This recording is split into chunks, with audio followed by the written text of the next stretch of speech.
ধর্ষণের সঙ্গে জড়িতদের বিরুদ্ধে কঠোর পদক্ষেপ দাবি করছেন জাতীয় নাগরিক পার্টি এনসিপির উত্তরাঞ্চলের মুখ্য সংগঠক সার্জিস আলম। তিনি বলেছেন, ধর্ষকদের প্রকাশ্যে ফাঁসি কার্যকর করতে হবে এবং এই শাস্তির ভিডিও ফুটেজ মানুষের সামনে দেখানো উচিত। শনিবার রাতে ধর্ষণের শিকার লামিয়ার মৃত্যুর ঘটনায় গণমাধ্যমে দেওয়া প্রতিক্রিয়ায় এ দাবি জানান তিনি। বৈষম্য বিরোধী ছাত্র জনতার আন্দোলনের শহীদ মেয়ে লামিয়াকে দেখতে হাসপাতালে এলে তিনি সাংবাদিকদের মুখোমুখি হন। তিনি বলেন, লামিয়ার মৃত্যুর ঘটনায় পুরো দেশের মানুষ মর্মাহত। নতুন বাংলাদেশের জন্য যে ভাই জীবন দিয়েছেন, তার কন্যার সঙ্গে এমন একটি নৃশংস ঘটনা ঘটে গেছে। পৃথিবীর কেউই এমন একটা ঘটনা প্রত্যাশা করে না। সার্জিস আলম বলেন, কিছুদিন আগে ঠিক একইভাবে আমরা আসিয়া নামে আরেক বোনকে হারিয়েছিলাম।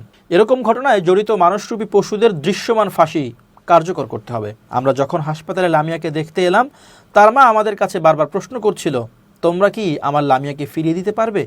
এর কোনো উত্তর আমার কাছে নেই। তিনি আসামিদের জামিনের বিষয়েও কথা বলেছেন। সার্জিস আলম জানিয়েছেন, যারা ধর্ষণের মতো ভয়াবহ অপরাধে জড়িত তাদের জামিন দেওয়া উচিত নয়। তিনি আইনজীবীদের প্রতি আহ্বান জানিয়েছেন, যারা এই নরপশুদের জামিনের জন্য আদালতে হাজির হন, তারা নিজের বিবেক হারিয়ে ফেলেছেন।